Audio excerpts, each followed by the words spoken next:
Bom, gente, bom dia para todo mundo.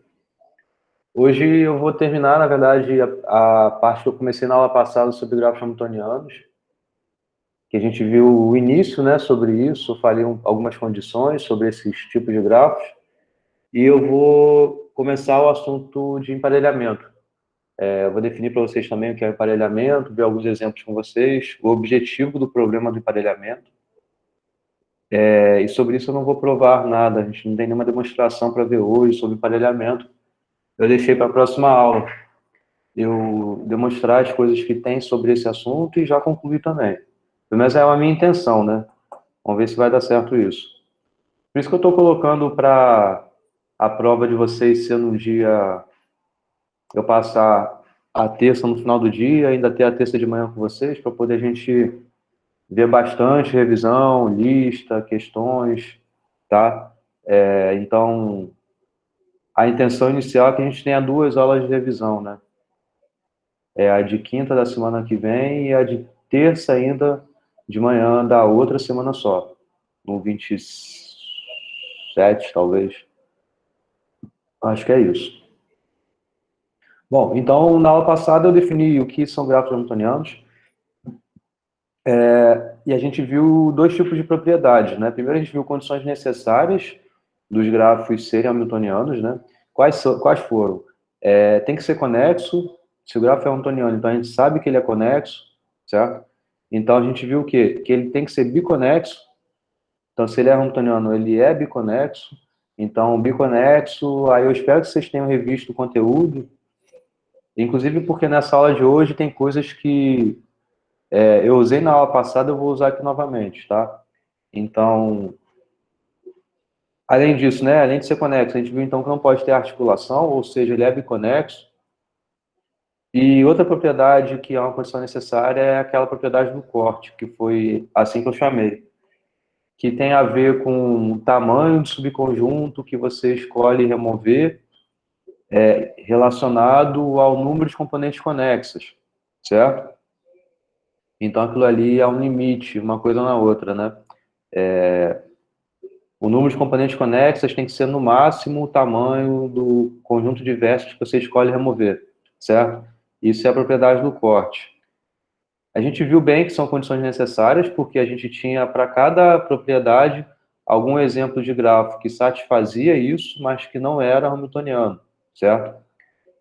Então, por isso que ele é só necessário, não é suficiente. Então, a gente sabe que todo grafo hamiltoniano tem isso, mas não quer dizer que todo grafo que tenha isso, ele é hamiltoniano. Isso a gente chama de condição suficiente, né? Uma propriedade que é, se o grafo tem essa propriedade, então ele é hamiltoniano. E a condição suficiente que a gente viu foi o teorema de Dirac. Basicamente foi isso, né? Quer dizer, a gente viu também, se o grafo é completo, então ele é hamiltoniano. É bem diretão isso, né? Uma classe de grafos bem particular. Mas o teorema de Dirac ele é um pouquinho mais geral do que isso, né? Os grafos completos, por exemplo, satisfazem isso. Mas tem um monte de grafo que satisfaz isso e não é o completo. Então, ele fica mais forte. É uma condição que engloba mais grafos. Então, existem mais grafos que satisfazem essa propriedade de Dirac. Vocês lembram qual é o enunciado do teorema de Dirac? Tem a ver com grau. Pode O falar. grau do vértice é maior, igual a n sobre 2. Isso aí, o grau mínimo, né, pelo menos n sobre 2. Isso mesmo. Deixa eu mudar o jeito que eu vejo vocês, assim fica melhor.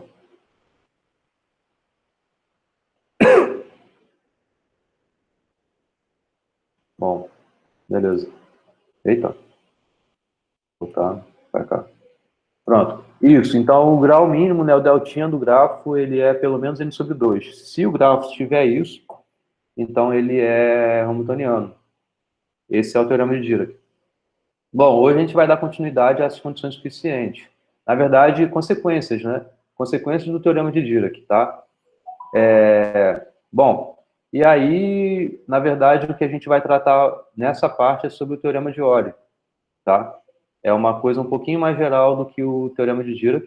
Na verdade, foi uma observação que o Euler teve, em relação a essa propriedade que o Dirac usou na sua demonstração, que a gente vai ver qual foi a propriedade que o Dirac usou mais forte ali.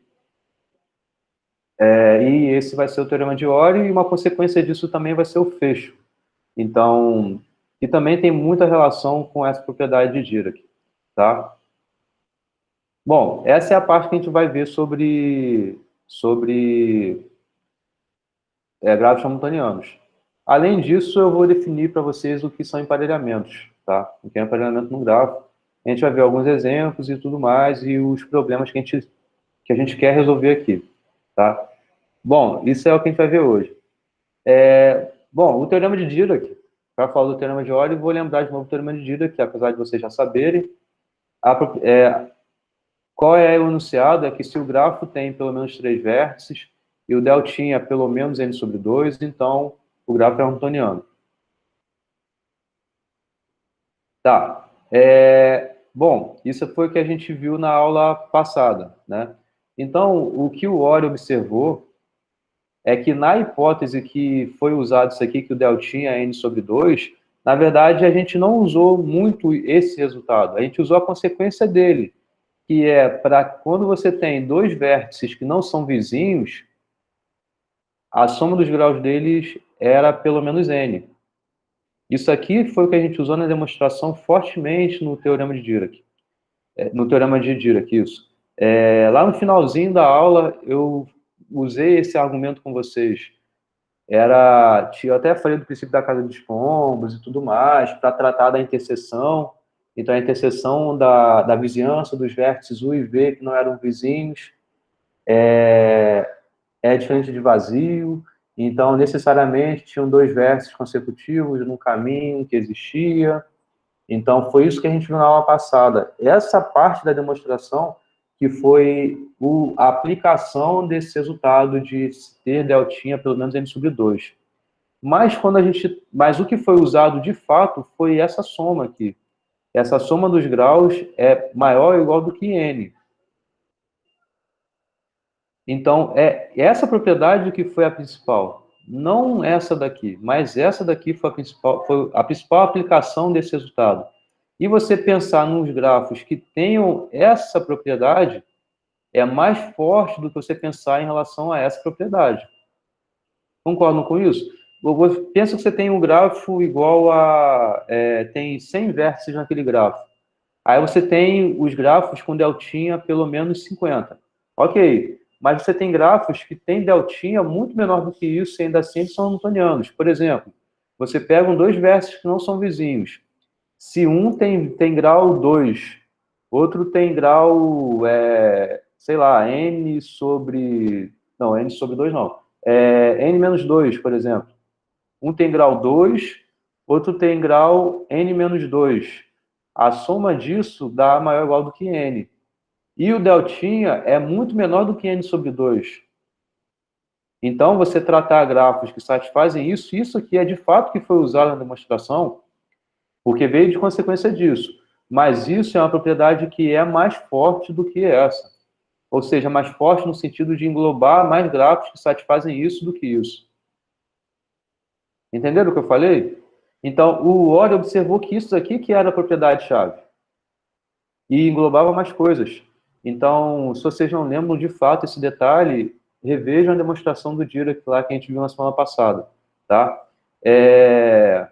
Então, isso. Se você tem dois vértices, U e V, que não são vizinhos, e eles satisfazem essa soma dos graus, pelo menos n, isso é o que importa na demonstração de Dirac. Então, a gente tem esse resultado aqui. Seja um grafo UG, U e V vértices não adjacentes, tais que a soma dos graus de UV é pelo menos n. Então, esse resultado é até mais forte aqui, porque usa, de fato, o argumento que Dirac usou lá na demonstração dele. Então, G é hamiltoniano somente se G, com a adição daquela aresta, é hamiltoniano.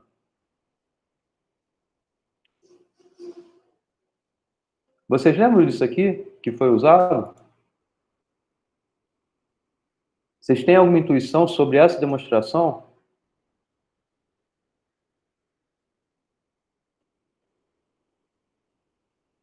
Eu já comecei rápido demais?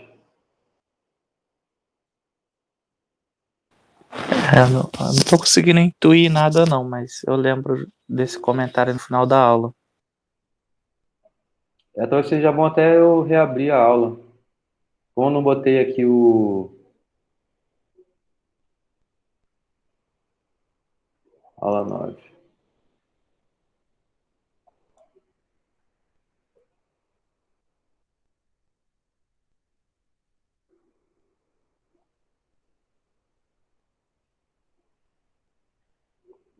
Na verdade, até um desenho que eu botei aqui, eu coloquei também na.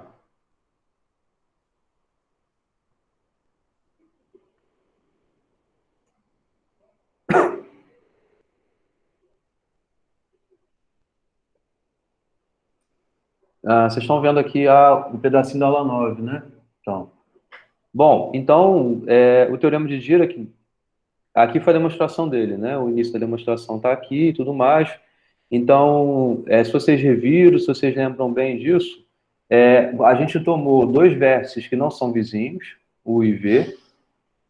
A gente assumiu aqui nesse caso em que esse grafo ele era quase hamiltoniano, né? Então, faltava essa aresta para se tornar hamiltoniano. Foi essa a nossa suposição. Aí, o que a gente foi olhar? A gente foi olhar S e T, eram os vizinhos correspondentemente de U e de V. É claro que aqui eu coloquei índices um pouquinho especiais para a gente garantir que existiam esse par de vértices que eram vizinhos, e o que vinha depois, né, então se existia esse caminho daqui de V1 até Vn, onde U e V são esses, V1 é U e Vn é V, então se existia esse caminho, necessariamente tem esse par de vértices VJ, VJ mais um, que são vizinhos, e eles são dados justamente pela interseção dos dois conjuntos ST, onde S são os vizinhos de U e T são os vizinhos de V. Então, o que importava para a gente era isso.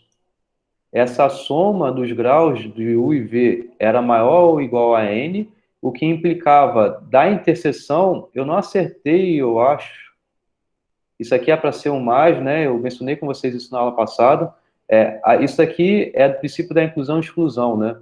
A cardinalidade da união é a soma de cada conjunto menos a interseção. Então, a cardinalidade da união mais a cardinalidade da interseção, né? Isso aqui é um mais, porque passou para o outro lado esse menos para cá, virou um mais. Na aula eu chamei atenção para isso, né? Quando foi um erro de digitação. Então, a gente tinha aqui essa soma daqui, né? Ela é de fato igual a essa soma, pelo princípio da inclusão e exclusão, né? E o valor de cada conjunto, aqui o tamanho de cada conjunto é o grau de cada vértice, porque são os vizinhos de cada vértice que estão aqui. E é maior do que n, porque satisfaz a propriedade de Dirac lá, a hipótese de grau mínimo ser pelo menos n sobre 2. Então, necessariamente, a soma dos dois é pelo menos n, tá? Então, isso aqui é a consequência do grau mínimo ser pelo menos n sobre 2.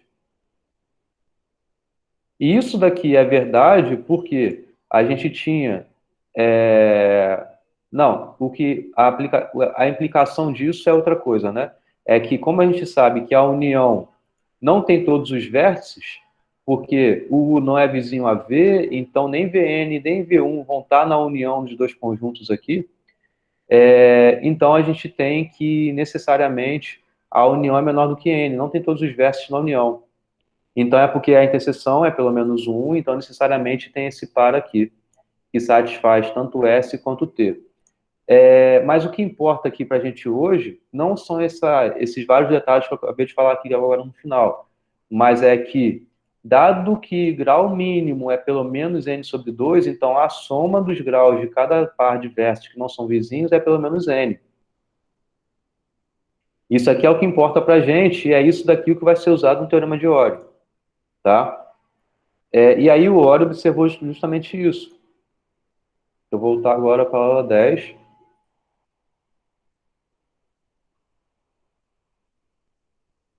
Voltou para a aula 10, né? Voltou. Então, o que o Euler observou, ó, baseado nessa propriedade, né, que é aquele grafo em que se você pega dois vértices que não são vizinhos, a soma deles é pelo menos n, G hamiltoniano somente se a adição dessa aresta torna um grafo hamiltoniano, tá? Bom, é um se somente se, né? Então a gente tem que mostrar os dois lados. Tem algum lado que vocês acham mais fácil? Tem um lado que é muito direto. Perdão, porque aqui eu botei maiúsculo, aqui eu botei minúsculo. Eu estava fazendo ontem de noite com sono. Mas é a mesma coisa, tá? Bom, algum comentário?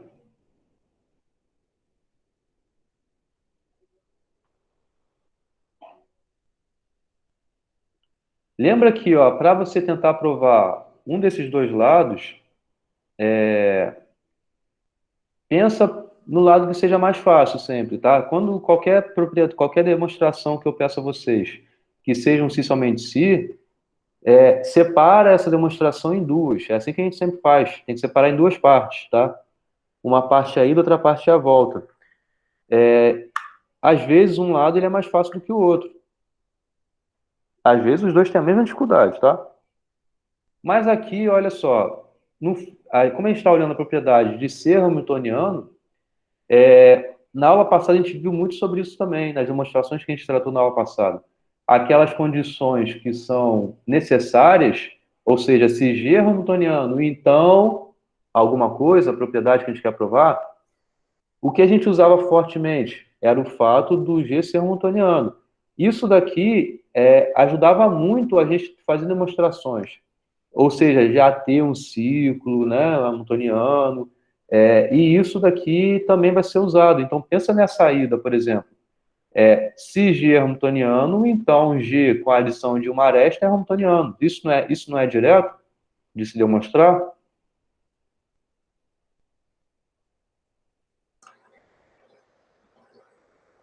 Sim, é. Isso aqui você nem precisava olhar esse fato de U, V serem não adjacentes e tudo mais. Essa parte que já faz parte da sua entrada, da sua hipótese geral, você nem precisava olhar se G é hamiltoniano, qualquer adição de aresta que você colocar ali, independente que sejam de par de vértices cuja soma seja pelo menos n ou não, a adição de qualquer aresta ainda vai deixar o grafo hamiltoniano. Então, isso aí é bem direto. Então, isso está escrito, se G é hamiltoniano, então a adição de qualquer aresta mantém o grafo hamiltoniano. Então, pronto, acabou a ida. A ida foi direta, tá? Agora, para a volta, é o mesmo argumento que foi usado por Dirac, porque repara que o que a gente está olhando aqui eram vértices que não são vizinhos e o que o Dirac usou como consequência do deltinha ser pelo menos n sobre 2 é a soma dos graus de dois vértices serem pelo menos n. Então, é isso que foi a essência daquela propriedade lá que ele usou. Então, basicamente, é a mesma coisa, só retornar a demonstração de Dirac lá que você vai ter o resultado. Porque você tem que a soma é pelo menos n, então você vai ter aquela... Eu até mencionei na aula passada, o princípio da cara dos pombos, que é bem relacionado também. Então, você vai ter aquela interseção não vazia dos vizinhos e pronto, você tem um ciclo hamiltoniano ali. Então, é o mesmo argumento que foi usado lá naquela aula passada, tá? Então, isso daqui é o teorema de Ori, que, na verdade, se deve muito ao que Dirac fez, né? Eu acho que o ano disso, a Ori foi 1960. O livro do Bond-Murch fala sobre outras duas, Berge e Schwatel, eu acho. É Schwatel e mais alguém, eu acho que é Berge, sim. Eles também observaram isso, mas foi em 74. O Ori observou isso antes, em 60. Eu vi isso no livro do Douglas West. Então, por isso que é bom você ler esses livros de vários autores diferentes, porque cada um fala um pouquinho diferente, cada um chama atenção para um ponto diferente. Então, se você for ler isso aqui no Bond Murch, está escrito de uma forma, mas isso daqui eu estou seguindo um pouco como o Douglas West observou lá no livro dele, que eu acho sensacional. O problema um parênteses aqui, né? o problema do livro do Douglas West é que a sequência, os capítulos estão numa ordem bem diferente do que comparado ao do Bond e Murphy. Não sei se vocês viram. Eu estou seguindo a ordem certinha do Bond e Murphy, então a ordem dos capítulos está baseado nele. Agora, esse daqui no livro do Douglas West está lá no finalzinho, está quase no apêndice já, o capítulo sobre grafos hamiltonianos. Já passou um monte de coisa anterior a esse capítulo lá. Mas o argumento está igualzinho lá. Beleza? Alguma pergunta? Então, tá, agora eu vou falar sobre fecho, né? Bom, então isso daqui, né, foi o que a gente usou lá. Então, como o grau de U e a soma com o grau de V é maior ou igual do que N, então você vai ter esse overlap aqui da vizinhança dos dois. Basicamente foi isso, tá? Que a gente usou lá e vai ser aplicado aqui. Bom, com esse argumento que Dirac usou, a gente consegue aguçar um pouquinho mais e falar sobre fecho de um grafo. É uma operação em grafo. Antes de eu falar disso, que vai mudar um pouquinho, uma pouca coisa aqui esses conceitos. Alguma pergunta, gente? Algum comentário sobre isso aqui? Posso dar continuidade?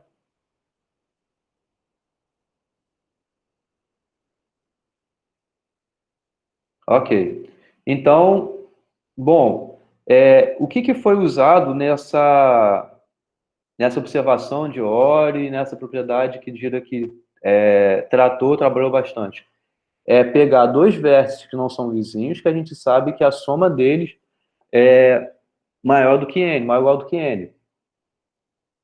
Isso aí fez com que a gente fizesse aquela adição da aresta, né? Que foi isso que o Ori fez, o Dirac também tratou na sua demonstração lá. Então, isso a gente está meio que fazendo uma operação num grafo. Pega dois vértices que não são vizinhos, bota a aresta entre eles ali. Não são vizinhos, mas que satisfazem aquela soma, tá? Então, não são quaisquer dois vértices não vizinhos, né? São dois vértices não vizinhos, cuja soma dos graus seja pelo menos n. Vai adicionando a aresta ali, enquanto tiver vértice satisfazendo essa propriedade. Ao final do grafo que você obteve, é o que a gente chama de fecho do grafo. Tá? Então, é isso. Ó. O fecho de um grafo é um grafo que é obtido recursivamente, porque a cada passo você vai olhando no que você tem, o gráfico que você tem, e vai adicionando. Tá? Eu poderia falar iterativo também, né? Meio que o recursivo é de cima para baixo, enquanto que o iterativo é de baixo para cima, né? É você pegar um grafo e vai adicionando coisas de modo iterativo, né? Mas o fecho, ele é obtido recursivamente, né? Porque a gente está olhando de cima para baixo. Então, fecho é o gráfico resultante. E ele é obtido de baixo para cima, né? Então, mas você pode olhar ele de cima para baixo, de modo a você pensar nas arestas que você adicionou para você chegar naquele gráfico. Bom, o que importa é o seguinte: você olha o gráfico e você pega vértices que não são vizinhos e que satisfazem essa propriedade da soma deles ser pelo menos n, tá? Então, pegando esse par de vértices que satisfaz isso, você torna eles vizinhos. E aí você obtém um novo grafo. Agora você olha no gráfico que sobrou. E agora, tem vértices que não são vizinhos e cuja soma deles, a soma dos graus deles é pelo menos n? Se tiver, você adiciona a aresta. E vai fazendo isso enquanto não puder mais, até onde chegar num ponto que não consegue mais fazer isso. O gráfico que você obteve é o que a gente chama de fecho. Fecho do gráfico que você tinha inicialmente, tá? Então, um exemplo, por exemplo, aqui esse gráfico. Me dá só um minutinho, que eu tenho que chamar o Filipinho ali. Pera rapidinho.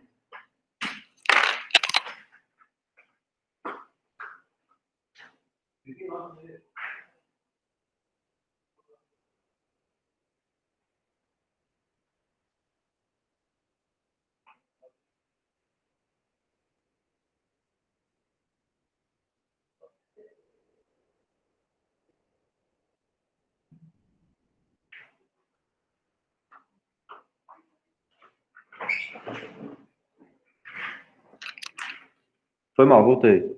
Já são 9h30, tinha que chamar ele. Então, ó, a gente tem um ciclo. Esse é o gráfico que eu estou dando para vocês. Qual é o fecho desse gráfico?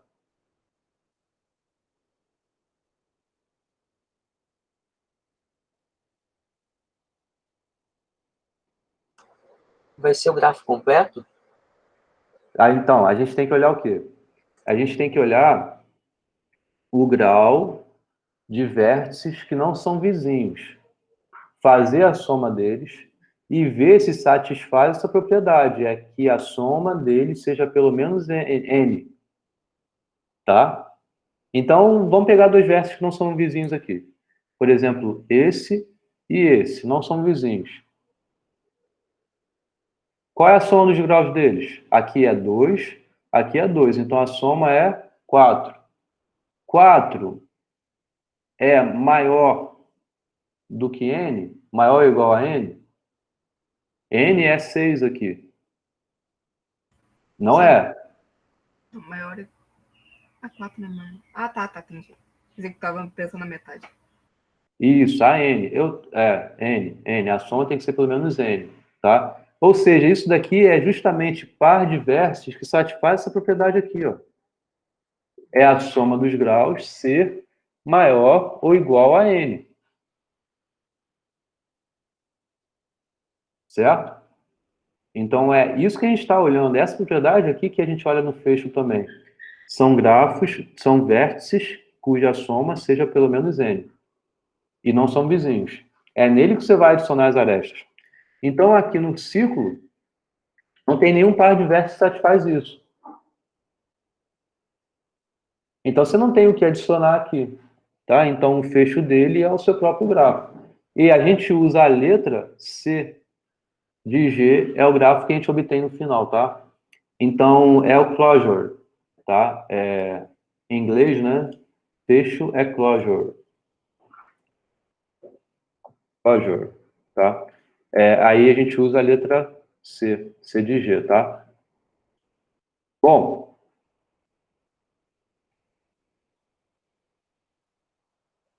beleza? Entenderam, então, esse exemplo? Vamos para o próximo. O próximo eu já botei direto para não perder muito tempo. Então, esse aqui é o grafo, tá? É o G' que eu botei, esse aqui é o G, tá? São grafos distintos. A minha entrada no primeiro exemplo foi esse, agora no segundo exemplo foi esse aqui.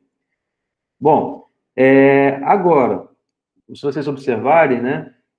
Esse vértice com esse vértice aqui, eles não satisfazem a propriedade, então você não vai adicionar aresta entre eles nesse momento, tá? Esse vértice com esse vértice, ó, o grau desse, 1, 2, 3, 1, 2, 3. Então, a soma é 6. Então, é pelo menos 6. 6 é pelo menos 6, né? É maior ou igual, tá? Então, 6 é maior ou igual do que 6. Então, você vai adicionar esta entre eles. Aqui é a mesma coisa. 1, 2, 3, 4, 1, 2. Então, a soma deles é 6. Então, também vai adicionar. Adicionei. Então, aí você continua. Agora, olhando o que sobrou. Vértices que não são vizinhos, cuja soma dos graus, pelo menos 6. Então, aqui, por exemplo, esse vértice com esse vértice, aqui é 2, aqui é 4. Então, dá 6. Põe aqui a aresta entre eles. Aqui é 2, aqui é 4. Põe a aresta entre eles. Então, vai fazendo até não poder mais. Então, aqui nesse caso, a gente obteve o gráfico completo. Então, o fecho desse gráfico é o gráfico completo, tá? Bom, isso aqui é uma operação no gráfico. Então, você está, a cada passo, obtendo um novo gráfico. Você vai parar quando você não puder mais. Não tiver mais vértices que satisfazem isso. Ou seja, pares que não são vizinhos, cuja soma seja pelo menos n, tá? Então, o teorema que a gente tem em relação a isso é um grafo ele é hamiltoniano se somente se seu fecho também for hamiltoniano. Você ia comentar alguma coisa, Luiz? Desculpa. Eu queria assim, Pode falar. o fecho ele só vale para gráfico hamiltoniano? Eu ia perguntar isso, mas agora eu acho que não, né? Não, não. Por exemplo, tá, o primeiro era hamiltoniano, né? Não, mas não. O fecho é uma propriedade que é uma operação que você faz para qualquer gráfico que eu te dê, tá? É que esses dois exemplos já eram hamiltonianos, né? Isso. Mas não. Tá? Então, vamos lá. Aí a gente tem esse teorema, que é um grafo, ele é hamiltoniano somente se o seu fecho for hamiltoniano. Bom, de novo, tem um lado que é mais fácil, né? Algum comentário sobre esse lado que seja mais fácil?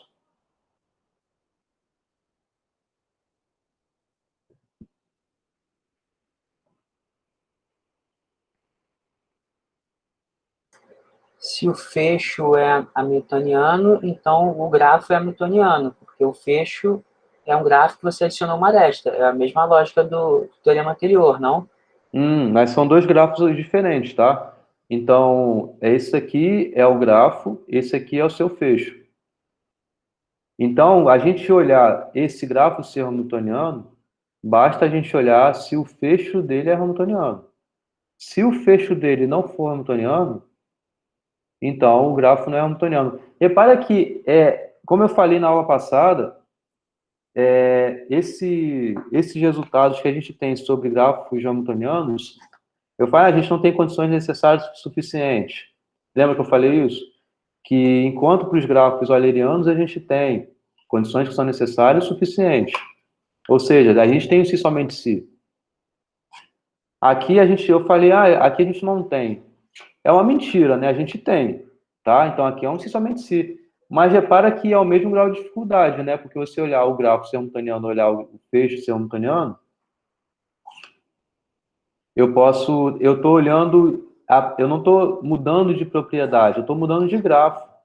Talvez sim, você analisar o fecho de um grafo ser hamiltoniano seja mais fácil de você analisar se o gráfico é hamiltoniano, mas a propriedade ainda é a mesma, entendeu? Então a gente não está ganhando eficiência tão grande aqui para determinar para qualquer grafo arbitrário ele ser hamiltoniano. É igual aqui, né? O teorema de Ori, né? Tá, você tem ainda que analisar, é um si somente si, então é uma caracterização, mas ainda assim a propriedade não está mudando, né? A gente só está mudando o grafo, mas a propriedade se mantém. Diferente do teorema de Euler. O teorema de Euler, ele está relacionando uma propriedade com uma outra propriedade. A propriedade, no caso lá, de ter o circuito, o passeio de Euler, né? Em relação à propriedade dos graus pares. Então, são coisas distintas aí que você está analisando, e você vê os graus pares é muito mais simples do que você tentar enxergar um passeio. Diferente daqui. Aqui, ó, o grafo hamiltoniano e o grafo hamiltoniano. Só estou mudando o grafo, não estou mudando a propriedade. Então, é por isso que aqui o buraco é mais embaixo, quando a gente quer saber se o grafo é hamiltoniano. Tá? Bom, mas o teorema disso aqui, eu poderia separar na ida e na volta e tudo mais, mas, então o que a gente pode notar? Nota que a cada momento, quando a gente está obtendo o fecho de um grafo, a gente está ou mantendo o grafo igual, ou, então, se ele era hamiltoniano, ele vai continuar sendo hamiltoniano, isso pensando na ida, né? Agora, se a gente está alterando o grafo, a alteração é pela adição de aresta. Então, de novo, tudo que esse lado aqui está dando para a gente, você tem como entrada um gráfico que já é hamiltoniano. Então, qualquer adição de aresta vai deixar ainda hamiltoniano, não vai perder essa propriedade, né? Então, está satisfazendo a condição anterior. Se era hamiltoniano, vai continuar sendo hamiltoniano, certo? E repara que a cada passo que você tiver adicionando o aresta, você está adicionando aresta entre vértices que não são vizinhos e que possuem a soma dos graus pelo menos n. Ou seja, está satisfazendo o teorema de Euler. Então, esse grafo que você está obtendo é hamiltoniano. É um si somente si, porque é a aplicação do teorema de Euler a cada passo, na adição das arestas.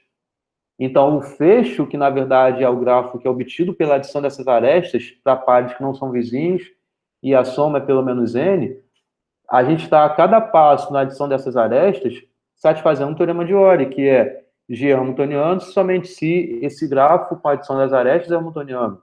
Então, você vai fazendo isso olhando o gráfico que você obteve agora.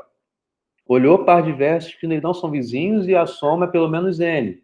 Então, adicionou aresta, Está satisfazendo o teorema de Ori, G hamiltoniano, somente se G quais são as arestas hamiltoniano.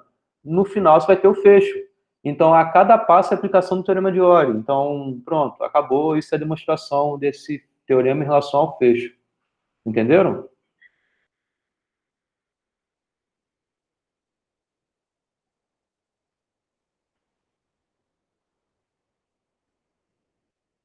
Essa operação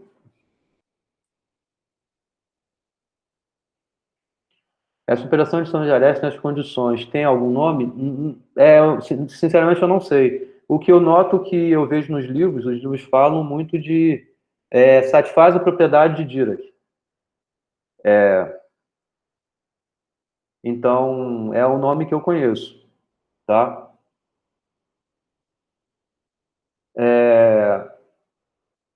Então, repara que com aquele teoreminha lá de Dirac, apareceram essas coisas novas, né? Se vocês forem olhar o livro do Bond-Murt lá, tem diversas outras coisas que são aplicações disso aqui de fecho e outros assuntos lá. Tem os grafos hipo-hamiltonianos e tal, enfim. Mas eu vou encerrar por aqui o assunto sobre grafos hamiltonianos, porque agora sim a gente já viu algumas condições necessárias, que foram bem no início da aula passada, e condições suficientes. Teorema de Dirac e suas consequências, né? Que são o teorema de Ori e os fechos aí, tá? Isso aqui é um mundo, tá? Tem gente que estuda, faz doutorado só nos grafos hamiltonianos, porque, de fato, são problemas que ainda a gente não tem soluções para várias classes de grafos. Então, eu te dou um grafo de entrada, e aí ele é hamiltoniano, é um problema ainda. Para algumas classes de grafos, a gente sabe determinar se ele é, porque satisfaz alguma condição dessas. Mas para outros, a gente não sabe. Apesar de satisfazerem condições necessárias, não satisfazem condições suficientes, então tá num limbo aí, sem a gente saber exatamente se é hamiltoniano ou não, tá? Então, isso é um problema muito interessante aí, para quem gosta, né? É interessante para quem gosta, né? Para quem não gosta, não é interessante, né? Mas, enfim, é isso aí, tá? Um corolário que tem em relação a esse último teorema é bem diretão, né? Então, se o grafo G tem o seu fecho como grafo completo, então o grafo é hamiltoniano, né? Porque o completo é hamiltoniano. Então, repara que aqui, como eu falei, a gente não muda a propriedade, né? Nessa caracterização. A gente ainda está olhando a propriedade de ser hamiltoniano, tanto na causa quanto na consequência. O ponto é que a gente está mudando o grafo. Então, a gente olhar se um grafo é hamiltoniano, às vezes um grafo bem genérico é difícil, mas a gente olhar pelo fecho dele, talvez seja um grafo muito conhecido. Então, se você consegue de um grafo bem estranho obter um fecho que é bem conhecido e você sabe que esse fecho é hamiltoniano, beleza, então o seu grafo anterior era hamiltoniano. Então, isso é um corolário aqui. Se você tem um fecho que é o grafo completo, e o completo é hamiltoniano, então o G que você tinha anteriormente, ele também era hamiltoniano. Então, simplifica para alguns casos aí, tá? Bom, acabou o assunto de grafos hamiltonianos, vamos para emparelhamento. Agora eu acho que vai ser curtinha, porque eu só vou definir, fazer exemplos com vocês e definir para vocês o problema que a gente trata aqui em emparelhamento. Posso mudar de assunto?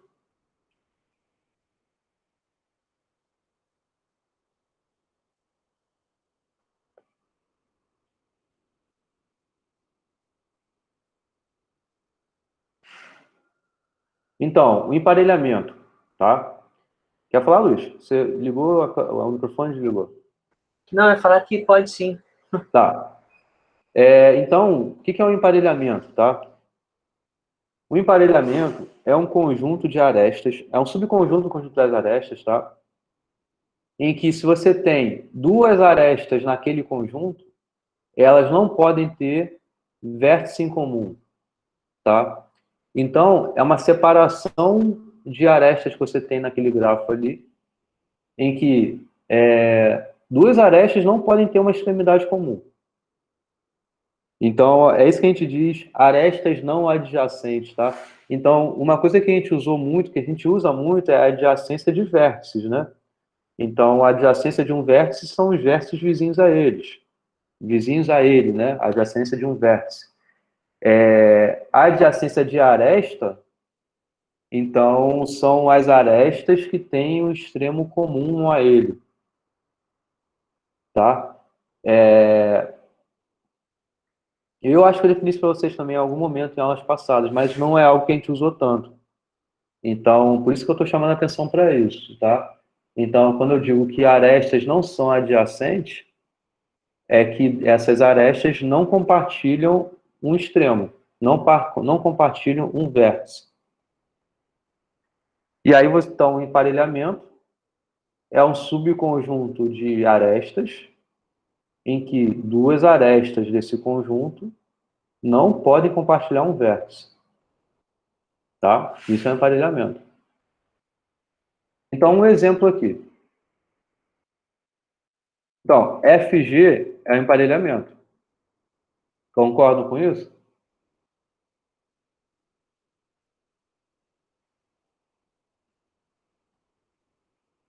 Porque é um subconjunto das arestas do grafo que satisfaz o quê?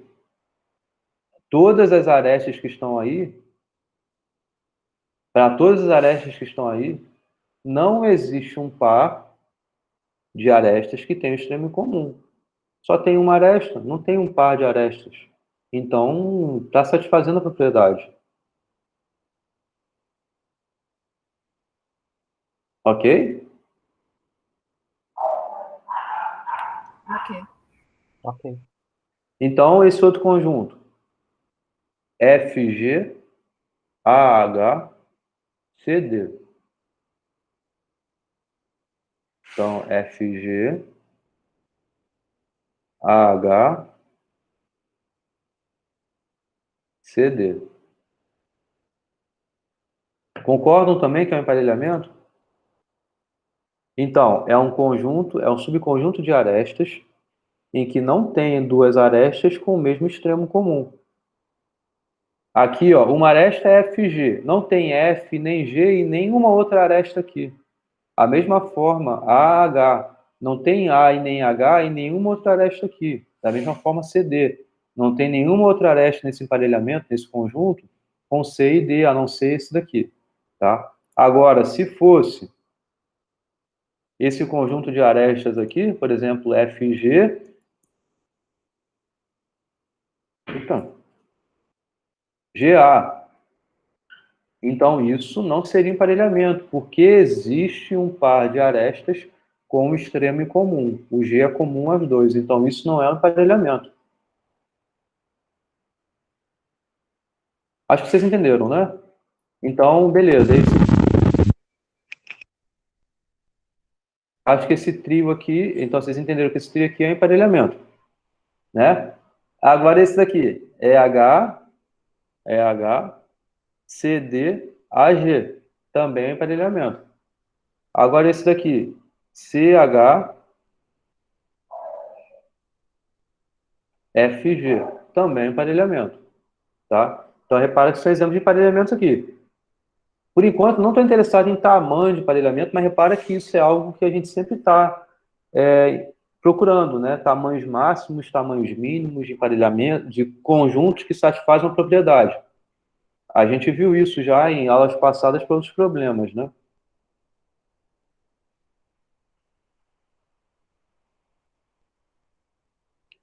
Né? Qual foi o problema que a gente viu? Estou aqui pensando, qual foi o problema que a gente viu que tinha isso de tamanho?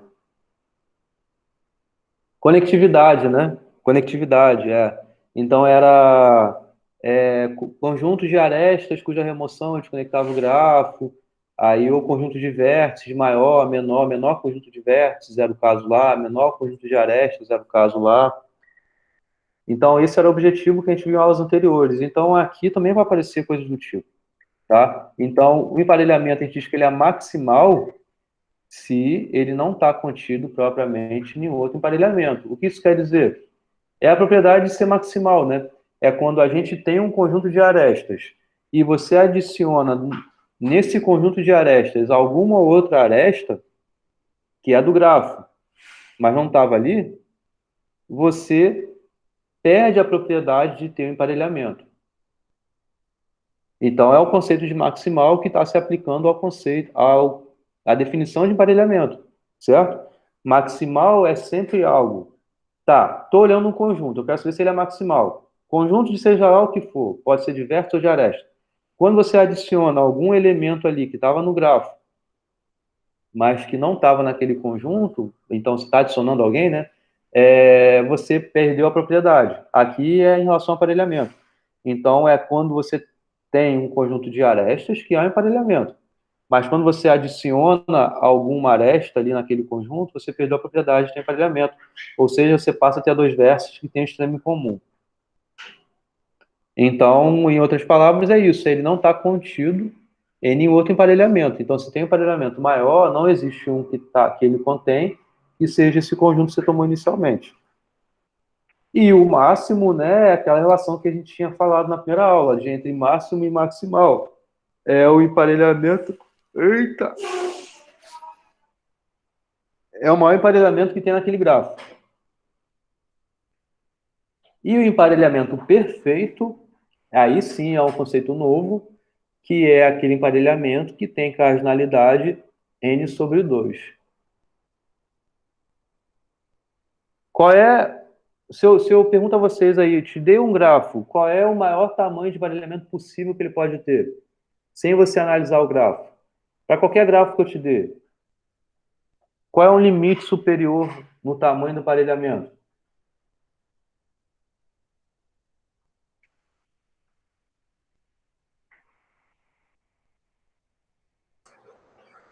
N sobre 2? É n sobre 2. Por quê? Emparelhamento se refere a arestas. Arestas tem dois extremos. Cada aresta, né? Cada aresta tem dois extremos. E você sabe que cada vértice só pode aparecer uma única vez. E cada uma aresta conta 2, né? Então, no seu melhor dos mundos, aí, considerando o caso em que satisfaça isso, todos os vértices estão no emparelhamento, é porque você tem n sobre 2 arestas sendo usadas ali, certo? Então, o tamanho de qualquer emparelhamento é, no máximo, n sobre 2. Aquele grafo que possui um emparelhamento de tamanho n sobre 2 é dito um grafo que tem um emparelhamento perfeito, tá? O emparelhamento perfeito é esse emparelhamento que tem cardinalidade n sobre 2. É algo que nem está escrito aqui, mas o que tem que ter de necessário para o grafo possuir emparelhamento perfeito? Ou seja, a pergunta é, se G tem um emparelhamento perfeito, então, qual é uma propriedade que tem que ter ali? Que é necessário?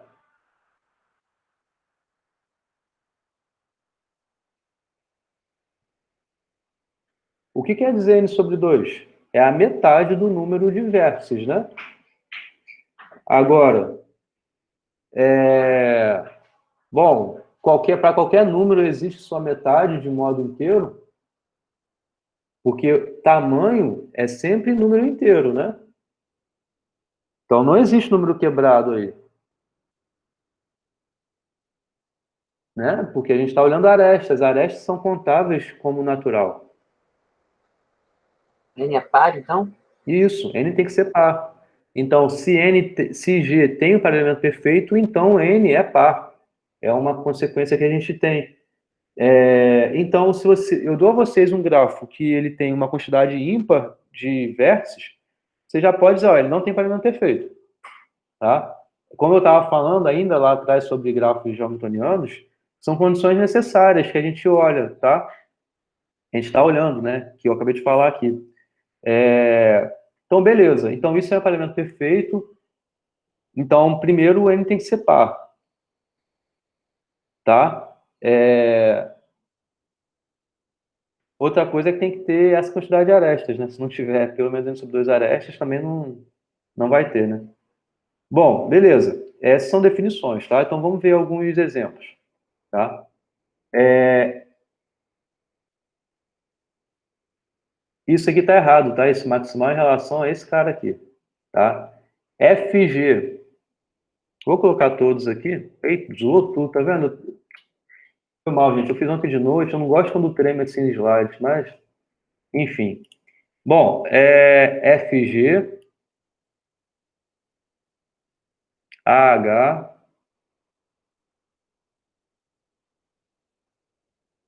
CD. Vocês concordam que isso aqui é emparelhamento maximal? O que a gente tem que olhar, então, para saber que seria maximal? É ver as arestas que estão aqui do lado de fora, se ao adicionar aqui dentro, você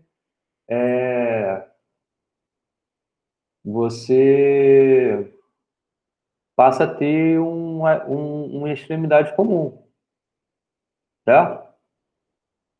Então é isso que a gente tem que olhar. E repara que vai satisfazer. Quando você tem essa aresta adicionada, esse vértice aqui pertence aqui, né? Aqui é a mesma coisa. Quando você adiciona essa aresta, esse H já está aqui, então já era. Esse B é a mesma coisa. Então, esse é maximal. Da mesma forma, EH. Pô, não dá para girar. Ah, não vou ficar desenhando, não. Eu acho que vocês entenderam, né? Da mesma forma, EH, CD e AG. E da mesma forma desse, ó, esse aqui vale a pena fazer. CH,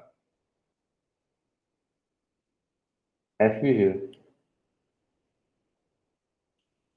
Isso é maximal, né?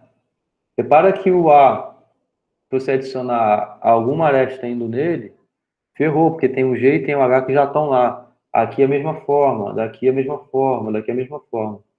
Certo? Então isso aqui é maximal, mas repara que não é máximo, né? Porque tem um maior do que ele. Então, e o que de fato a gente vê aqui, não tem nenhum emparelhamento maior do que 3 arestas, e além disso, esse M4 ele é maximal, né? Como eu acabei de mostrar para vocês aqui. Olhando e adicionando aresta, tentando adicionar aresta, vai implicar alguma interseção dos vértices aí, tá? E o TC, esses dois aqui são máximos, né? Tem cardinalidade máxima. Bom, algumas coisas que eu tenho para falar sobre isso. Por que é máximo? Fica simples ver aqui que ele, por exemplo, FG, vou botar de volta, FG, AH, CD. Não existiria nenhum emparelhamento com 4. São quantos vértices? 1, 2, 3, 4, 5, 6, 7, 8. São 8 vértices aqui. Eu consegui de tamanho 3.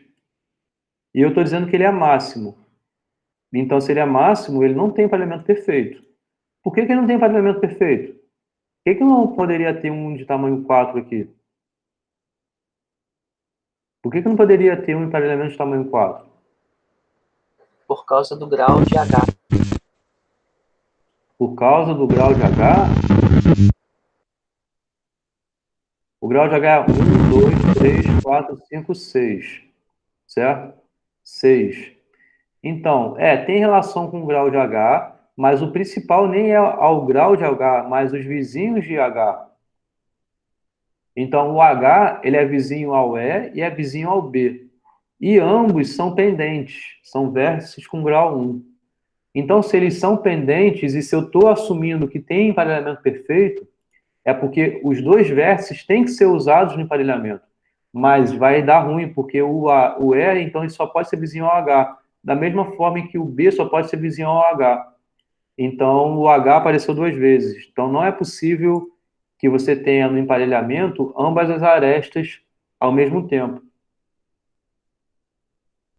Certo? Porque o H vai estar comum aqui aos dois. Então, isso aqui argumenta ele não tem emparelhamento perfeito. Então, se não tem emparelhamento perfeito, e que seria, então, o limite superior 4, no máximo vai ter 3, e a gente conseguiu de tamanho 3, então por isso que isso aqui é máximo. É outro argumento de dizer por que isso aqui é máximo. Beleza? Estou falando rápido demais, gente?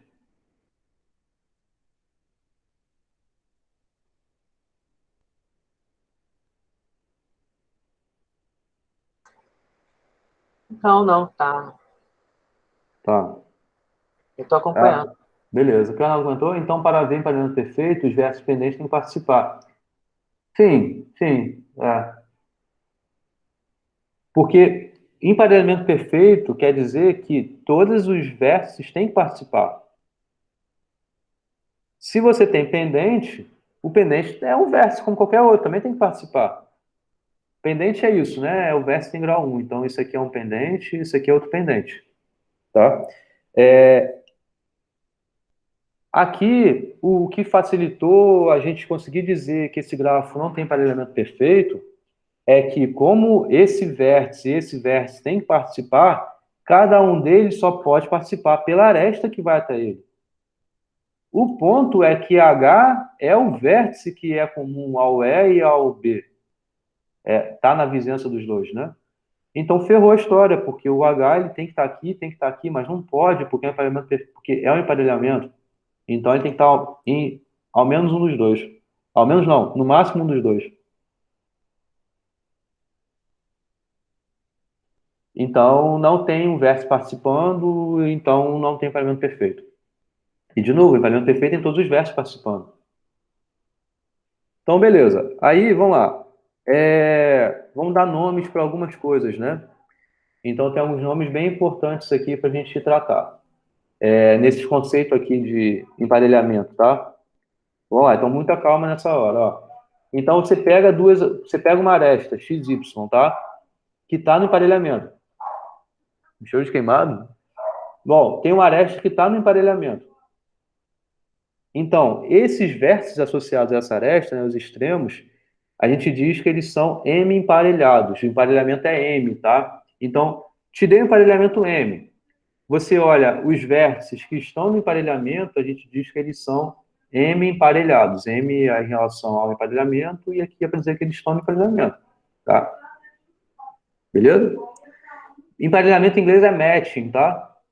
Então, o nome que a gente usa para isso aqui em inglês é matching, perfect matching, emparelhamento perfeito. Então, são esses nomes que a gente fala em inglês, tá? Então, por isso que M aparece direto aqui, né? M de matching. E não é, né? Até porque é uma palavra reservada, né? Para edge. Beleza? Então, a gente diz, então, que esses vértices são M emparelhados. Agora, bom, se existe uma aresta no emparelhamento incidente a um vértice X, a gente diz que X está M saturado. Tá? Então, são nomes que a gente dá que está muito relacionado, tá?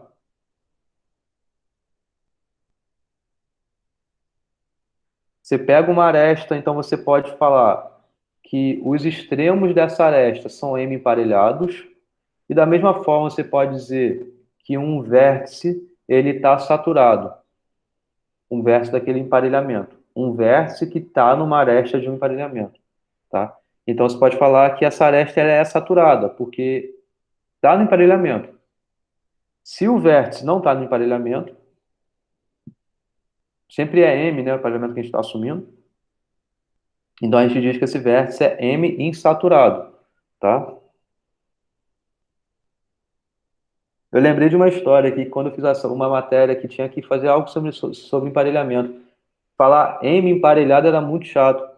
A gente falava meteado. Ele estava meteado, não estava meteado de matching, né? Era muito mais fácil. Mas, enfim, aqui a gente usa o termo formal para isso, é M emparelhado, tá? E aí você pode falar que o vértice está M saturado ou ele está M insaturado. Então, ele está saturado se ele está no emparelhamento e está insaturado se ele não está no emparelhamento. Bom, o problema, que como eu já meio que falei de maximal, máximo, né? De fato, determinar, encontrar um emparelhamento máximo. Match é mais intuitivo que emparelhamento, né? É porque a gente americaniza muito nossas palavras, né? Então, match se usa para diversos conceitos, né? E faz sentido, né, o match, né? Porque é um casamento que você está fazendo de vértices. Então, você está pegando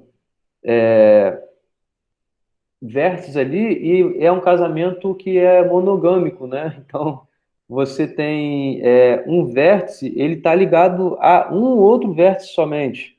Ele não pode estar ligado a dois. Não tem traição aqui, gente. É um vértice que está aqui para cá, não pode estar para cá.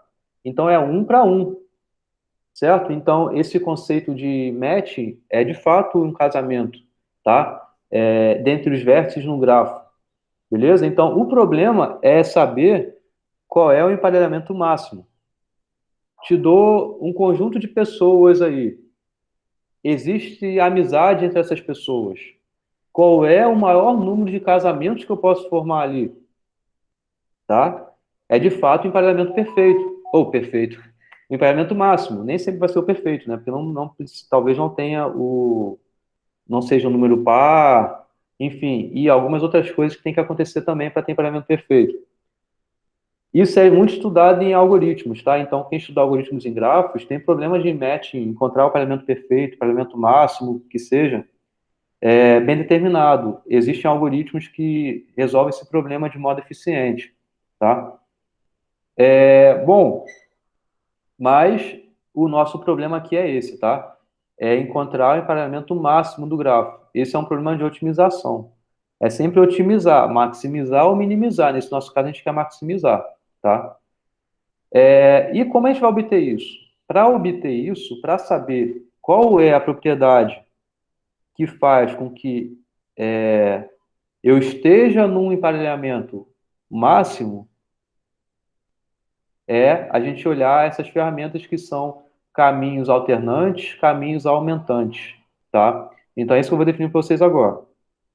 Dado o emparelhamento, eu vou definir para vocês o que é um caminho alternante e o que é o caminho aumentante. Tá legal? Então vamos voltar ao exemplo para conseguir definir bem essas coisas com um exemplo.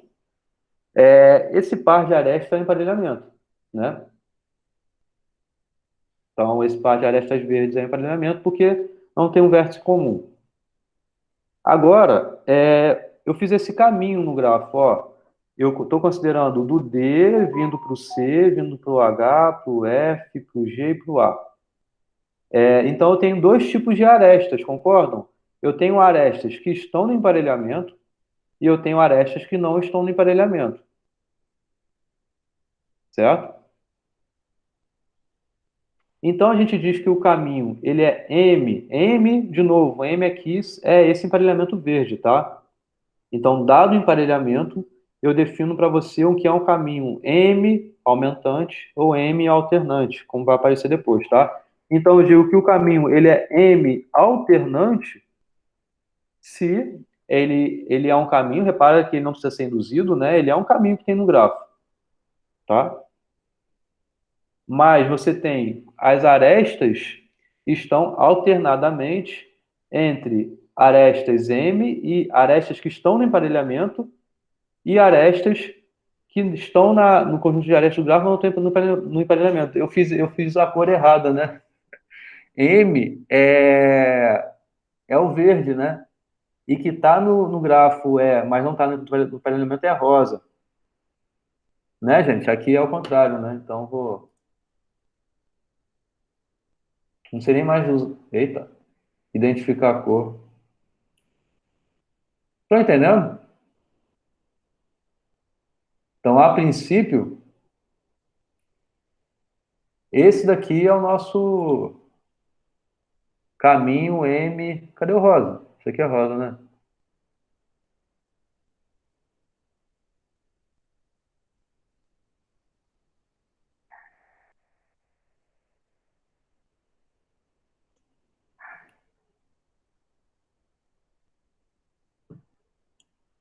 Então, isso aqui é o caminho M alternante, né? Repara que é um caminho, então, cujas arestas estão alternando. Ó, aresta do grafo não do emparelhamento. aresta do emparelhamento.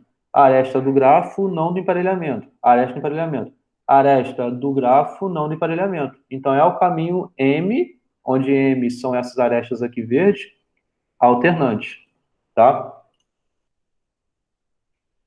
E, além disso, se a gente tem, nesse caminho alternante, arestas dos extremos do caminho, que são D e A. Então, essa daqui é uma aresta, são os vértices extremos do caminho, tá? Se você tem esses vértices que são insaturados, ou seja, que não estão no emparelhamento, então você tem um caminho M aumentante. Então, esse aqui é um caminho que, além de ser M alternante, ele é M aumentante. Porque você tem como, se você olhar agora as rosas, vocês concordam? A gente consegue aumentar. Faz sentido esse nome para vocês? Então, ele é um caminho alternante, M alternante, e você tem os extremos do caminho, né, que são os extremos, né, os vértices que tem grau 1 no caminho, eles são insaturados, eles não são meteados, tá? Eles são insaturados, eles não estão no match. Os vértices do match é F, G, H, C. Eles não estão. Eles não estarem, acho que é não estarem, né? Enfim, eu não sei falar certo. Eles não pertencerem, então acho que eles não estarem, né? Eles não pertencerem ao emparelhamento implica necessariamente da aresta que está indo a eles também não estar no emparelhamento.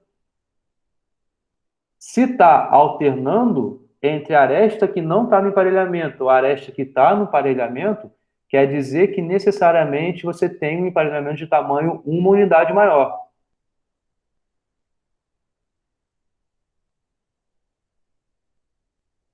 Então, você consegue ter um caminho M aumentante. Você consegue, a partir desse emparelhamento, obter um emparelhamento maior. Aqui, 2, 1, 2, 3. Consigo um emparelhamento de tamanho 3. Tá? Então, daí a gente consegue concluir que CH, FG é maximal. Por quê? Quando a gente remove... Então, ele não é máximo, né?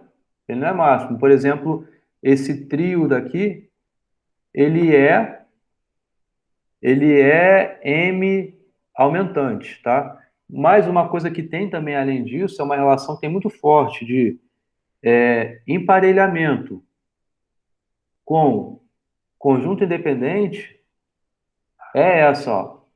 Quando você removi C, removi H, removi F, removi G, o que sobrou no gráfico?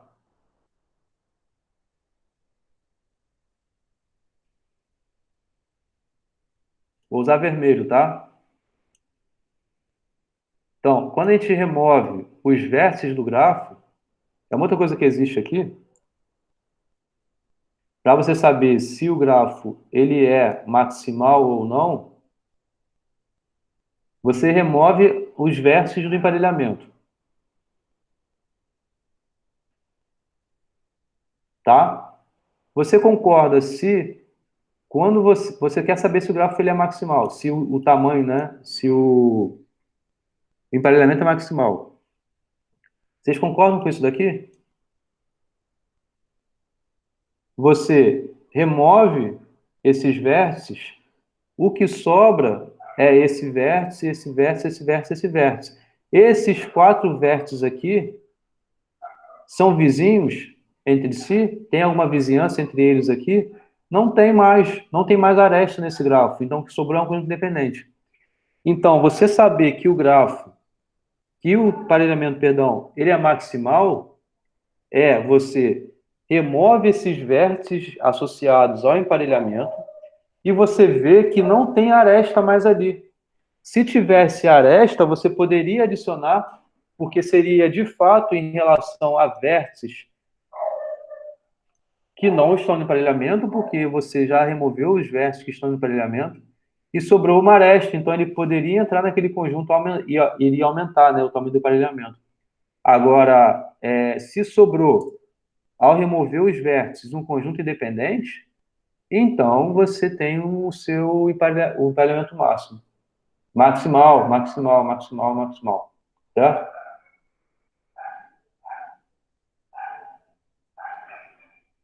Isso é uma outra coisa que existe também em relação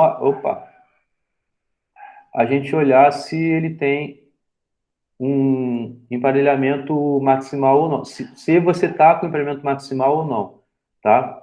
Então, eu falei aqui de caminhos alternantes, caminhos aumentantes. São 10 e 20, eu poderia até, mas eu não preparei os slides para concluir esse assunto para demonstrar melhor para vocês, tá? Eu estou dando aqui algumas propriedades, algumas ferramentas que na aula que vem a gente vai olhar com mais detalhe. Vai ser útil para a gente provar coisas, tá? Então, primeiro, a gente sabe que esse emparelhamento, então, ele é maximal. Por quê? Quando você remove esses vértices, o que sobrou no gráfico é um conjunto independente. Conjunto independente, eu defini para vocês lá no início do curso. É um conjunto de vértices em que não há aresta entre nenhum par de vértices que estão ali dentro, tá? Então, A, E, D, A, B é um conjunto independente, porque as arestas que tem deles não tem indo para os outros vértices aqui dentro desse conjunto.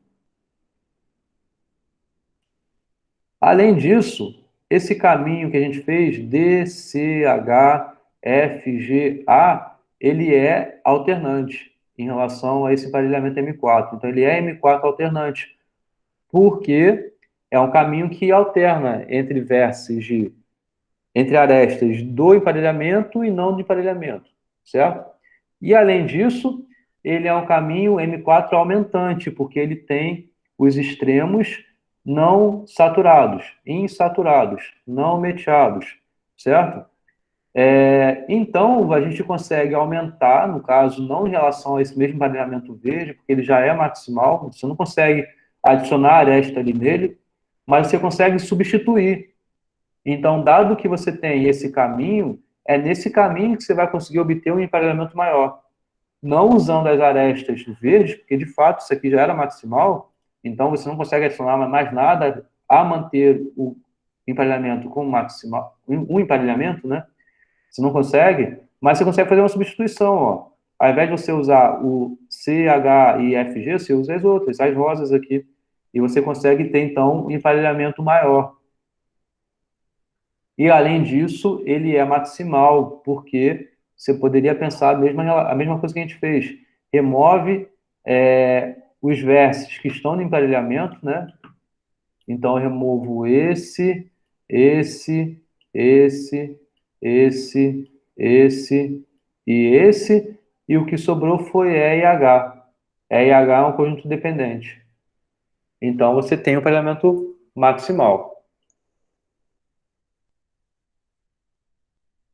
Tá? Agora, em relação a esse M', né, que é esse caminho aqui que a gente tomou, conseguiu determinar essas arestas e conseguiu determinar, então, um emparelhamento maior do que o anterior. Agora, existe um caminho M' aumentante, dado que você já tem esse emparelhamento agora é o rosa, você consegue aumentar, obter um emparelhamento maior nesse grafo.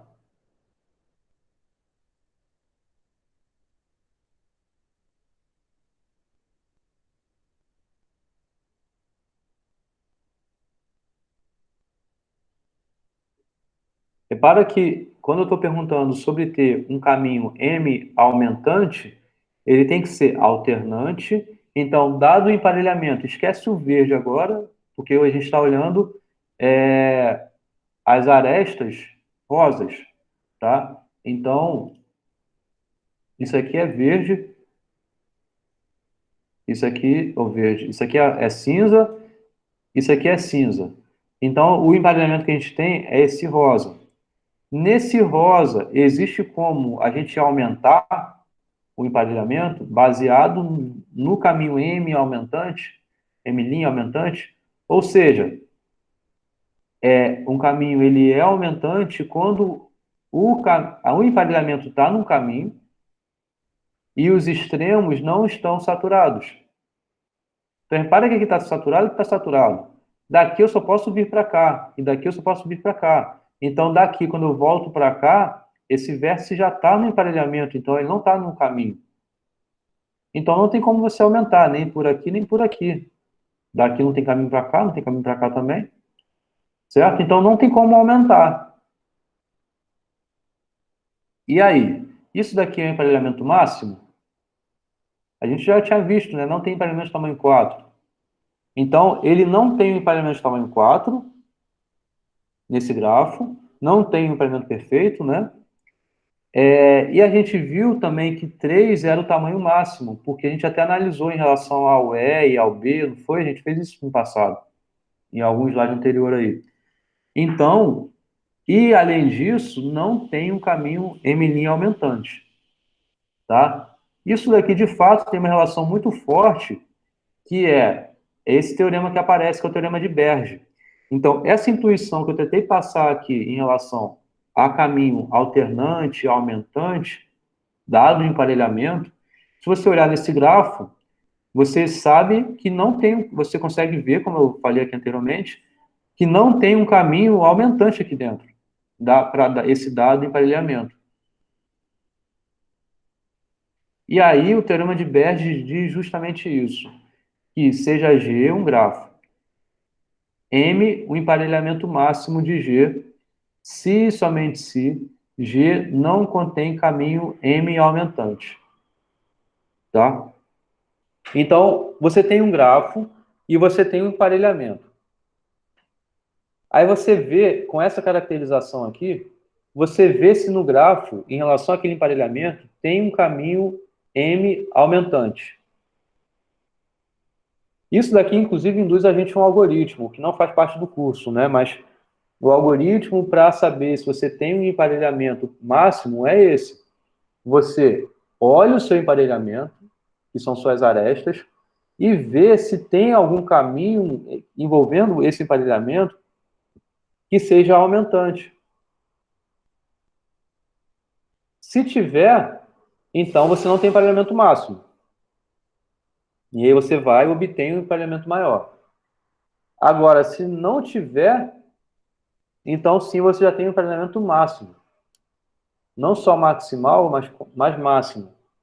Tá? Então, esse é o teorema de Berge. Daria até tempo de eu demonstrar para vocês aqui hoje. É a ida e volta, é por contrapositiva. Então, o que eu recomendo que vocês... Mas isso aqui a gente vai ver na aula que vem, tá? Então, o que eu recomendo que vocês façam é estudem esse assunto bem sobre o que é o emparelhamento. Não sei se vocês entenderam bem, vocês não estão participando muito, mas o que é o emparelhamento, o que é um caminho M alternante, M aumentante, e essa intuição do teorema de Berge, tá? Que é M é o emparelhamento máximo se somente se G não tiver um caminho M aumentante, tá? Beleza? Esse é o conteúdo que eu tinha para fazer com vocês hoje. Para provar esse teorema de Berge, ele é bem direto, pelo que eu me lembro, ele é uma contrapositiva. Então, você vai pensar, M é o emparelhamento máximo, se M é o emparelhamento máximo, então G não contém um caminho M aumentante. Vocês concordam que esse lado é bem direto?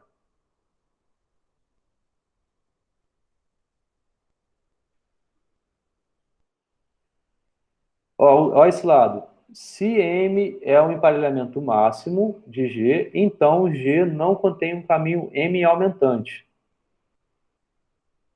Qualquer caminho M aumentante, ele vai implicar no emparelhamento maior.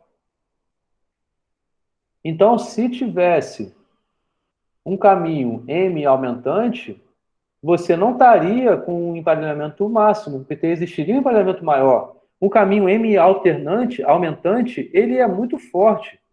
Ele é um caminho que ele é alternante, então ele alterna entre arestas que não estão no emparelhamento e arestas que estão no emparelhamento, E os extremos são com vértices que não estão no emparelhamento. Então, você consegue um emparelhamento maior. Então, esse lado está bem direto. Não, mas então, normalmente o óbvio é o mais difícil de demonstrar. Na verdade, não é, não. É só falar isso que eu estou mencionando, entendeu? Porque é construtivo. Se não fosse satisfazendo o M aumentante, de não ter o M aumentante, ó, se você não está satisfazendo não ter um caminho M aumentante, repara que é o não do não. Então, é porque, na verdade, você tem um caminho M aumentante. Então, isso é uma prova que você pode fazer por contrapositiva ou por contradição, dependendo do jeito que você escreva. Mas, então, se você está olhando um grafo em que ele tem um caminho M aumentante, então você consegue um emparelhamento maior do que o anterior. Então, é porque o emparelhamento anterior não era máximo. Isso que eu falei é o argumento que está na prova, que é a prova, no caso da ida. Entenderam isso que eu falei? Como está sendo gravado, para quem não entendeu, retornem a gravação para poder rever isso. Ou vocês me perguntam, mas vocês não estão perguntando nada. Então, retornem a gravação para ver se faz sentido o que eu estou falando. Tá? Mas esse é um argumento que a gente usa na ida, que é usar a contrapositiva. Tá? Agora, a volta, o que tem na volta? Se G não contém um caminho M aumentante, então M é o emparelhamento máximo.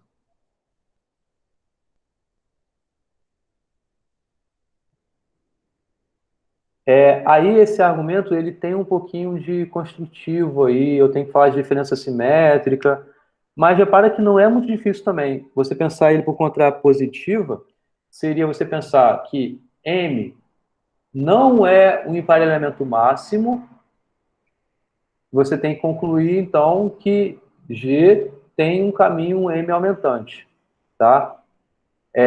Então, esse tipo de argumento eu vou usar na próxima aula para poder...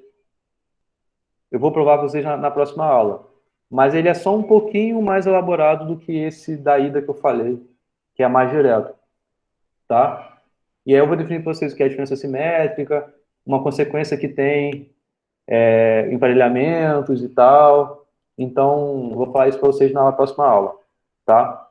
Aí na próxima aula, basicamente, eu vou falar sobre isso e umas consequências que é sobre cobertura, sobre cobertura de vértice, sobre alguns resultados que relacionam cobertura com emparelhamento também, tá? Isso dá para fazer tudo em uma aula, de boa. Isso, diferença simétrica é a união menos a interseção, que outras palavras que você falou aí, Arnaldo. Se você tem dois conjuntos, a diferença simétrica é o que está na união e não está na interseção, tá? E aí, no caso, isso vai se aplicar muito a esse conceito aqui de dois emparelhamentos máximos, a gente tratar a diferença simétrica entre eles, tá? É algo que dá até para eu falar aqui rapidinho. Pensa em dois emparelhamentos que são máximos. A consequência que tem é que necessariamente a gente tem um ciclo par.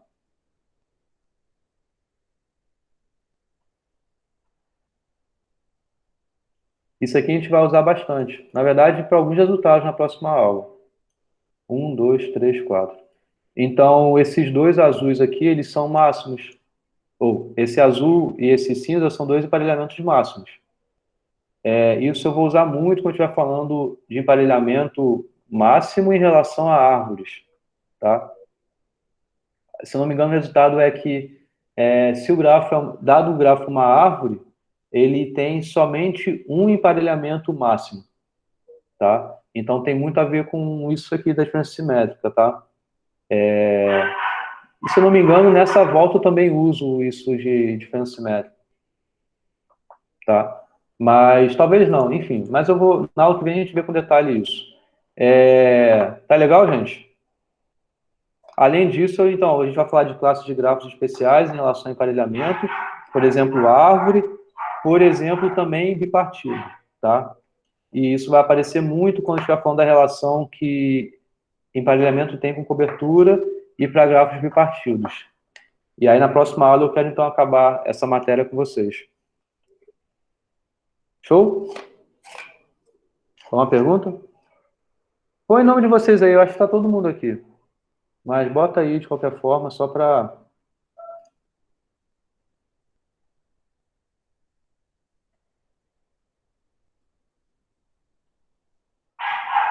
Na verdade, Paola saiu, né? Paola saiu. Não sei se ela estava, eu lembro que ela entrou. Não vi quando ela saiu. Bom, então beleza, gente. Alguma pergunta, comentário? Eu postei, eu acho, o gabarito de alguma lista, não postei? Ou não foi para vocês que eu postei? Agora estou na dúvida. Deixa eu ver. Eu tô devendo alguma coisa para vocês? Devo estar devendo correção da Avion. Ah, eu passei uma Avion nova para vocês, né? Eu tenho que postar o gabarito da lista 3, eu vou postar logo. A lista 2 eu já postei o gabarito, a lista 3 eu tenho que postar o gabarito. Vou anotar.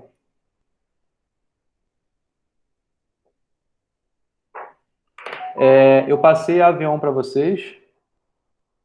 Isso. Eu coloquei Avion e é para vocês entregarem na segunda-feira que vem, né? De noite. Tá boa a data para vocês, gente? Porque eu posso, se não conseguirem até essa data, vocês me falam, eu posso adiar, tá? Não tem problema não.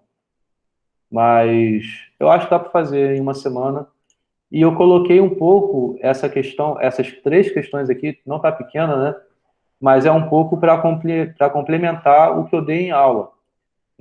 Esse aqui é assunto que eu daria para vocês em aula, mas aí eu preferi logo avançar, até porque eu tive dias que não pude dar aula para vocês, né? Tive problema com a internet aqui em casa. Então, eu preferi passar no avião porque complementa o conteúdo. E fica bem completo. Passando no avião, vocês vão estudar também. Tá? Beleza, qualquer coisa vocês me falam aí. Tá? Então, eu vou fechar aqui, tá, gente? Beleza. Tá. Então, quinta-feira a gente não se vê, feriado. Estudem aí. Revejam o conteúdo, eu vou passar o gabarito da lista e provavelmente vou passar uma lista nova para vocês também. Tá? Provavelmente. Eu acho que provavelmente sim. E aí vocês têm bastante coisa para fazer. Tá? E qualquer dúvida, manda e-mail, vocês sabem, né? Estou disponível sempre. Tá, gente? Vou encerrar a Tá gravação. bem.